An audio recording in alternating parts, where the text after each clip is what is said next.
Okay, so, Alera, many times people plan events, birthdays, weddings, burial ceremonies. They usually, besides the venue, the food, the drinks, and then sometimes even before the guest, there's usually, when the card comes out, there's usually, I think you see the colors, right? Yeah. You see gold, tail, you know. And then sometimes they say... They actually called the name.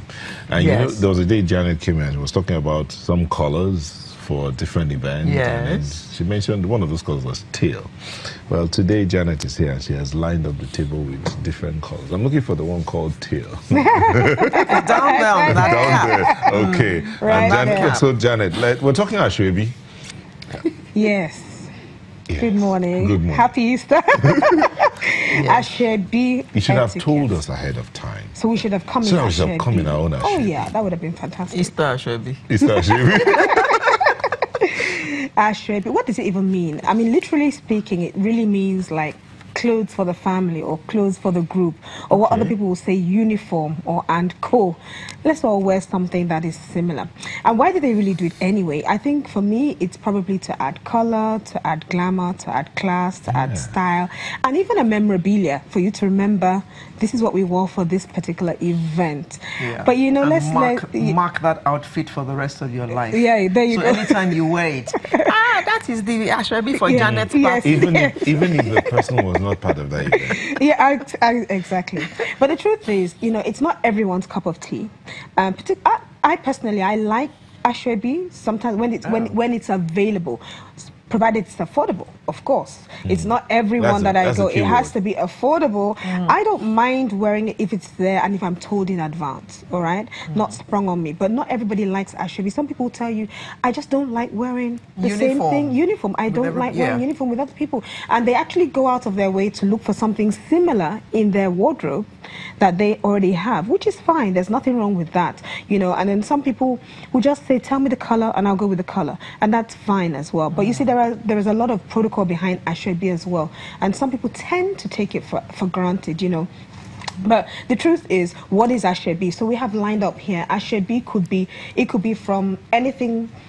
The headgear alone, the cap for the men, you know, it could be, as we have there, yes, it could be the fabric itself, it could be a t-shirt and black skirt or black trousers. It depends on what you're doing. What are you celebrating? Is it a wedding? Is it a funeral? Is it birthdays? Is it a launch of something? Is it a corporate event? So as you can see here, we have them wearing t-shirt here and a long black skirt. It's all for uniformity. It's for that event. It's to grace the occasion so that everybody looks uniform, so to say. Together. Yeah, everybody looks together, and it brings some excitement and some joy in the program as well, and it boosts them around. Some color, a lot of color, yes. So as you can see here, this is a simple t-shirt, cap, and black trousers. Everybody's wearing the same thing, and again, for this particular occasion, I think it was a walk. Yeah, it makes sense that everybody is wearing the same thing on a walk, you know. But then again, in this part of town where we're from here, we usually use it to grace big occasions like weddings, birthdays, funerals, and you name it. But then, you know, you have to, it didn't start from here. It started right from weddings back in the days where all the groomsmen will wear the same suit and the same tie and the same pocket square, and all the bridesmaids will wear the same dress, all to grace the occasion with color, class, and glamour, you know. But then what are the processes when it comes to Aso-Ebi? Let's not take it for granted. For me, I would say first and foremost, you got to notify your guests well in advance. All right? Most times we send out save the dates for functions. I think in that save the date, it's a good time for you to indicate that you have Aso-Ebi, it's this color. If you're interested, please tell them the price, tell them the payment details, what bank they can pay into. If anything at all, even delivery advice, do not stress your guests.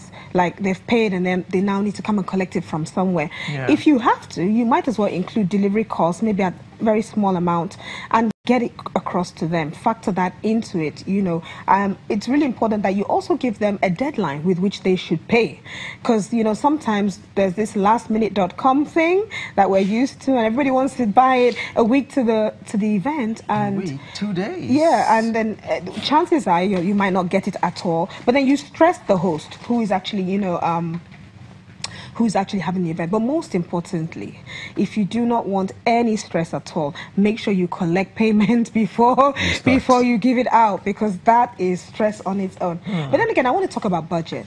When you're picking an Aso-Ebi, make it affordable. Think about the purchasing power of the people that you're also going to send it to. It's really important that you should not make it overbearing, not too expensive, but at the same time, even in choosing a budget, you know who you want to give it to. You know the crowd you want to give it to. Even when you know that they can afford it, still don't make it overbearing. Make it something that's affordable. And if you've given them enough notice, I've had notifications 6 months in advance, so you have a choice whether you want it or not, and you have a choice to save towards it or plan towards it is even a better word. There's something called increment. We've also known that some people that choose Aso-Ebi tend to hype the price a little bit, sometimes 10%, 50%. In some cases, we've heard of 100%. Now, you have to be very considerate when you're giving out the price of your Aso-Ebi. We understand sometimes because of logistics, you hype the price a little bit, going to get it, transport and all of that. Some people want to buy you a little gift with the money and things like that. Let it be reasonable. Don't let it be a case where some people say behind your back, if you go to the market, you can get it a whole lot cheaper. That doesn't speep well of you. And some people actually do. Oh, okay, they do. so they go look we're for going it. to the same event, bring in an Aso-Ebi, and Janet picks up one, and I look, okay, all right, Janet, let me see that. Ah, nice. I take my phone, take a picture of it. I'll see you, and then I just go behind and go get my thing. And well, in some cases, is there anything wrong with that? You want me to wear your uniform? I'm going to wear your uniform. The only reason why people do that is because somebody might tell you, I have this fabric already at home and I bought it for this amount. And already you're sparking up some sensitization that, okay, if it's cheaper in the market, let me go and check it out. But normally you shouldn't really do that. If it's affordable and the price is okay for you, comfortable for you, you don't need to start stressing yourself out. You can buy it. But then again, it comes down to choice. For me, I would say, let it be the choice of your guests. And when I say that, you might have the headgear, you might have the fabric, but make it also where the person can buy only the headgear if they choose to, or only the fabric if they choose to, or both. It depends on them. Or even if they don't want to buy it at all, then that's fair enough. But, or sometimes you can even come down to another level and say, well, we have the upper end Aso-Ebi, and we also have